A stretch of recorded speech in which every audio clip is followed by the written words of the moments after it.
POCSO ಪ್ರಕರಣ ಏನಿದೆ ಅದಕ್ಕೆ ಸಂಬಂಧಪಟ್ಟ ಹಾಗೆ ಬಿ.ಎಸ್. ಯಡಿಯೂರಪ್ಪ ಅವರಿಗೆ ಸಂಕಷ್ಟ ಎದುರಾಗಲಿದೆ ಅಂತ ಹೇಳಲಾಗ್ತಾ ಇದೆ. ಈ ಒಂದು ವಿಚಾರವಾಗಿ ಸಮನ್ಸ್ ಜಾರಿ ಮಾಡಿದೆ ವಿಶೇಷ ನ್ಯಾಯಾಲಯ. ಯಾಕಂದ್ರೆ ಅವರ ಮೇಲೆ ಒಂದು ಪೋಕ್ಸೋ ಪ್ರಕರಣ ಇತ್ತು ಈ ಹಿಂದೆ, ಅದಕ್ಕೆ ಸಂಬಂಧಪಟ್ಟ ಹಾಗೆ ಈಗ ಅವರಿಗೆ ಮತ್ತೆ ಸಂಕಷ್ಟ ಎದುರಾಗಲಿದೆ ಎನ್ನುವಂತಹ ಮಾತು.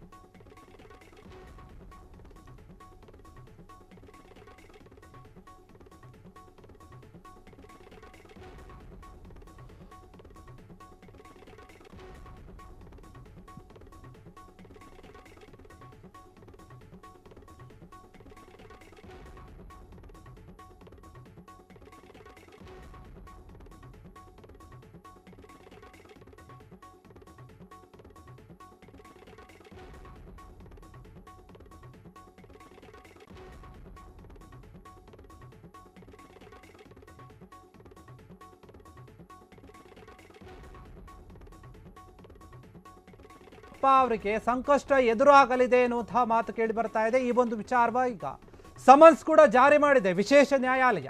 ಯಾಕಂದ್ರೆ ಇವರ ಮೇಲೆ ಈ ಒಂದು ಆರೋಪ ಕೇಳಿ ಬಂತು. ಡಿಸೆಂಬರ್ 2ರಂದು ಕೋರ್ಟ್ಗೆ ಹಾಜರಾಗಲು ಆದೇಶವನ್ನು ಕೊಟ್ಟಿದೆ ಕೋರ್ಟ್. ಈ ಒಂದು ವಿಚಾರವಾಗಿ ಬಾಲಕಿಗೆ ಲೈಂಗಿಕ ದೌರ್ಜನ್ಯ ಆರೋಪದಡಿ ಒಂದು ಪ್ರಕರಣ ದಾಖಲಾಗಿತ್ತು ಈ ಒಂದು ವಿಚಾರ. ಹೀಗಾಗಿ ವಿಶೇಷ ಸಮನ್ಸ್ ನ್ಯಾಯಾಲಯ ಏನಿದೆ ಮಂಗಳವಾರ ಸಮನ್ಸ್ ಜಾರಿ ಮಾಡಿದೆ ವಿಶೇಷ ಸೆಷನ್ ನ್ಯಾಯಾಲಯ.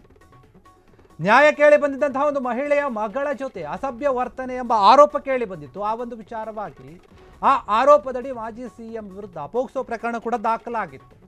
ಆ ವಿಡಿಯೋ ಕೂಡ ವೈರಲ್ ಆಗಿತ್ತು. ಆ ಪೋಕ್ಸೋ ಪ್ರಕರಣದಲ್ಲಿ ಈಗ ಮಾಜಿ ಸಿಎಂಗೆ ಸಂಕಷ್ಟ ಎದುರಾಗಲಿದೆ ಎನ್ನುವಂತಹ ಮಾತು ಕೇಳಿ ಬರ್ತಾ ಇದೆ. ಯಾಕಂದ್ರೆ ಬಿ.ಎಸ್. ಯಡಿಯೂರಪ್ಪ ಅವರ ಮನೆಗೆ ಒಬ್ಬ ಮಹಿಳೆ ಹೋಗಿರ್ತಾಳೆ ಯಾವುದೋ ಒಂದು ವಿಚಾರವಾಗಿ ಕೇಳೋಕೆ ಹೋದಂತಹ ಸಂದರ್ಭದಲ್ಲಿ ಅವರ ಮಗಳ ಜೊತೆ ಬಿ.ಎಸ್. ಯಡಿಯೂರಪ್ಪ ಅವರು ಒಂದು ರೀತಿಯಾಗಿ ಅಸಭ್ಯ ವರ್ತನೆಯನ್ನು ಮಾಡಿರ್ತಾರೆ ಎನ್ನುವಂತಹ ಒಂದು ಮಾತು ಕೇಳಿ ಬಂದಿತ್ತು. ಅದಕ್ಕೆ ಸಂಬಂಧಪಟ್ಟ ಹಾಗೆ ಒಂದು ವಿಡಿಯೋ ಕೂಡ ವೈರಲ್ ಆಗಿತ್ತು. ಆ ಮಹಿಳೆ ಕೇಳ್ತಾಳೆ ವಿಡಿಯೋದಲ್ಲಿ, ಯಾಕೆ ನೀವು ನನ್ನ ಮಗಳ ಜೊತೆ ಆ ರೀತಿಯಾಗಿ ನಡೆದುಕೊಂಡ್ರಿ ಅಂತ ಕ್ವಶನ್ ಮಾಡ್ತಾಳೆ. ಅದಕ್ಕೆ ಹಾಗೇನಿಲ್ಲ, ಒಂದು ಒಳ್ಳೆ ಭವಿಷ್ಯ ಇದೆ, ನಿನ್ನ ಮಗಳನ್ನ ಚೆನ್ನಾಗಿ ನೋಡ್ಕೋ, ಆ ರೀತಿ ಅದು ಇದು ಅಂತ ಯಡಿಯೂರಪ್ಪ ಅವರು ಆ ಒಂದು ಮಾತುಗಳನ್ನು ಹೇಳ್ತಾರೆ. ಆ ಒಂದು ವಿಡಿಯೋ ಈಗಲೂ ಕೂಡ ಸಿಗುತ್ತೆ, ಅದಿದೆ.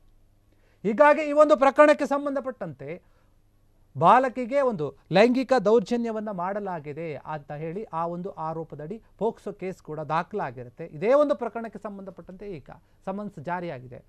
ಕೋರ್ಟ್ ಆದೇಶವನ್ನು ಕೊಟ್ಟಿದೆ, ನೀವು ಬರಬೇಕು ಅಂತ. ವಿಶೇಷ ನ್ಯಾಯಾಲಯ ಏನಿದೆ ಒಂದು ಆದೇಶವನ್ನು ಕೊಟ್ಟಿದೆ, ಸಮನ್ಸ್ ಜಾರಿ ಮಾಡಿದೆ. ನೀವು ಡಿಸೆಂಬರ್ 2ನೇ ತಾರೀಕು ಕೋರ್ಟ್ಗೆ ಹಾಜರಾಗಬೇಕು ಅಂತೇಳಿ ಆದೇಶವನ್ನು ಕೊಟ್ಟಿದೆ. ಹೀಗಾಗಿ ಬಿ.ಎಸ್. ಯಡಿಯೂರಪ್ಪ ಅವರೇ ಡಿಸೆಂಬರ್ 2ನೇ ತಾರೀಕು ಹೋಗ್ತಾರಾ ಒಂದು ವಿಚಾರಣೆಯನ್ನು ಏನು ಕರೆದಿದ್ದಾರೆ, ಹಾಜರಾಗ್ತಾರ ಗೊತ್ತಿಲ್ಲ. ವಿಶೇಷ ಒಂದು ಸೆಷನ್ ಕೋರ್ಟ್ ಏನಿದೆ ಅದು ಸಮನ್ಸ್ ಕೊಟ್ಟಿರೋದ್ರಿಂದ ಯಡಿಯೂರಪ್ಪ ಅವರು ಹೋಗ್ತಾರೋ ಇಲ್ವೋ ಅನ್ನುವಂತಹ ಪ್ರಶ್ನೆ. ಬಟ್ ಆದರೆ ಇವರ ಮೇಲೆ ಇದ್ದಂತಹ ಈ ಒಂದು ಆರೋಪ ಏನಿದೆ ಸಾಕಷ್ಟು ಬಾರಿ ಕೇಳಿ ಬಂದಿದೆ. ಆ ಒಂದು ವಿಚಾರ ಮೊದಲನೇ ಬಾರಿಗೆ ಕೇಳಿ ಬಂದಾಗ ನಿಜಕ್ಕೂ ಕೂಡ ಇದು ಯಡಿಯೂರಪ್ಪ ಅವರ ಅಥವಾ ಇಲ್ಲ ಇದನ್ನು ಬೇರೆ ಯಾರೋ ವಿರೋಧ ಪಕ್ಷದವರು ಮಾಡಿದಂತಹ ಒಂದು ಕುತಂತ್ರ ಅಂತ ಹೇಳಿ ಒಂದು ಮಾತುಗಳು ಕೂಡ ಕೇಳಿ ಬಂದಿತ್ತು. ಹೀಗಾಗಿ ಇದೇ ಒಂದು ವಿಚಾರ ಇಲ್ಲ, ಆ ಒಂದು ವಿಡಿಯೋದಲ್ಲಿ ಇರೋರು ಅವರೇ ಅಂತ ಕೆಲವರು ವಾದ ಮಾಡಿದ್ರು. ಹೀಗಾಗಿ ಈ ಒಂದು ವಿಚಾರವಾಗಿ ಏನು ಕೇಸ್ ದಾಖಲಾಗಿತ್ತಲ್ಲ ಅದು ಈಗ ಮತ್ತೆ ನೀವು ಡಿಸೆಂಬರ್ 2ಕ್ಕೆ ಬನ್ನಿ ಅಂತ ಕೋರ್ಟ್ ಆದೇಶವನ್ನು ಕೊಟ್ಟಿದೆ. ಹೋಗಿ ಯಡಿಯೂರಪ್ಪ ಅವರು ಹಾಜರಾಗಬೇಕು ವಿಚಾರಣೆಗೆ.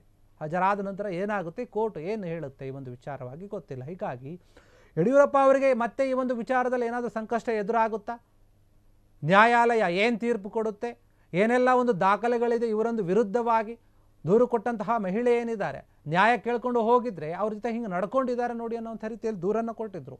ನ್ಯಾಯ ಕೇಳಿ ಬಂದಂತಹ ಮಹಿಳೆಯ ಮಗಳ ಜೊತೆ ಇವರು ಒಂದು ರೀತಿಯಾಗಿ ಅಸಭ್ಯ ವರ್ತನೆಯನ್ನು ಮಾಡಿದ್ರು ಎನ್ನುವಂತಹ ಒಂದು ಆರೋಪ ಏನು ಕೇಳಿ ಬಂತು. ಇದು ದೊಡ್ಡ ಮಟ್ಟದಲ್ಲಿ ಚರ್ಚೆ ಆಗಿತ್ತು ಅವಾಗ. ಯಾಕಂದರೆ ಹಿರಿಯ ನಾಯಕರು BJPಯಲ್ಲಿ ಯಡಿಯೂರಪ್ಪ ಅವರಿಗೆ ಇರುವಂತಹ ಒಂದು ಸ್ಥಾನಮಾನ ಬೇರೆಯೇ ಇದೆ. BJP ನಾಯಕರಲ್ಲಿ ತುಂಬ ಉನ್ನತ ಮಟ್ಟದಲ್ಲಿದ್ದಂತಹ ವ್ಯಕ್ತಿ ಮತ್ತು ಮಾಜಿ CM ಕೂಡ ಇವರು. ಹೀಗಾಗಿ ಇಂತಹ ವ್ಯಕ್ತಿಯ ಮೇಲೆ ಇಂಥ ಆರೋಪ ಕೇಳಿ ಬಂದಾಗ ನಿಜಕ್ಕೂ ಕೂಡ ಎಲ್ಲರೂ ಶಾಕ್ ಆಗಿದ್ರು.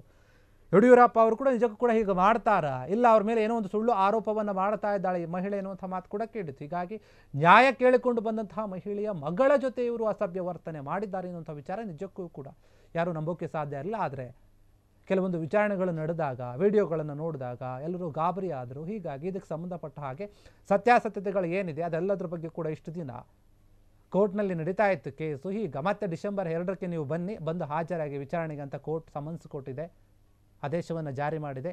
ಅದೇ ರೀತಿಯಾಗಿ ಕೋರ್ಟ್ನ ಆದೇಶದಂತೆ ಯಡಿಯೂರಪ್ಪರು ಹೋಗಬೇಕಾಗುತ್ತೆ ವಿಚಾರಣೆಗೆ.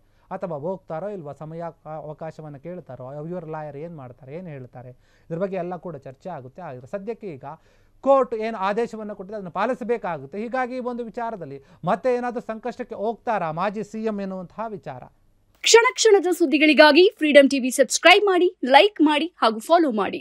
ಹೊಸ ಸುದ್ದಿಗಳ ನೋಟಿಫಿಕೇಶನ್ಗಾಗಿ ಬೆಲ್ ಐಕಾನ್ ಮೇಲೆ ಕ್ಲಿಕ್ ಮಾಡಿ.